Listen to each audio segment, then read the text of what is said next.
Something that interests all owners and managers of woodlands is their entrance, and the importance of having a good entrance so that you can get in and out of your wood unimpeded.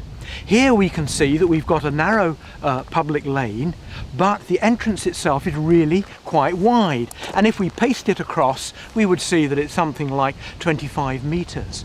But if you follow me, we can turn round and see how the entrance narrows down to a double gate, a typical farm gate, that still gives us something like 20 feet or about 6 metres. Now, if as an owner or a manager you ever want to think about the question of taking timber in and out of your wood, this is the kind of width you need. Of course, where that isn't an interest, it may not need to be quite so wide, but nevertheless it is an important consideration to have. But I want to show you two more things, and we'll move now to the gate itself. Well, welcome, we're now inside the wood, but let's take a look at these gates a little bit more closely. If you follow me, I'll take you to the side where the gate is hinged onto a large oak post.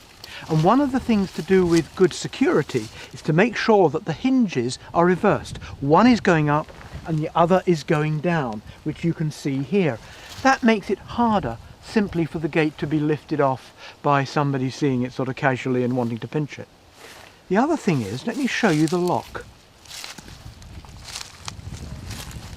You can see it's a nice new chain, and there is the lock itself. Nothing particularly special about it being new, but having a lock. But yes, it's a good thing when you can to lock your gate coming in and out, just to stop, obviously casual interest into the wood. While of course there's nothing wrong with people walking through your wood, simply enjoying it. You certainly don't want people coming in with their cars and those sorts of things. So in preparing the entrance then, one wants to think about having a good width on the frontage to the lane, having the gates set well back, and then making sure that the gates themselves give you a good width so that you can get in and out of your wood with all the vehicles that might want to use it. And the final point is this issue of trying to do well by way of security so that the gates remain and nobody does damage and so on. Thank you.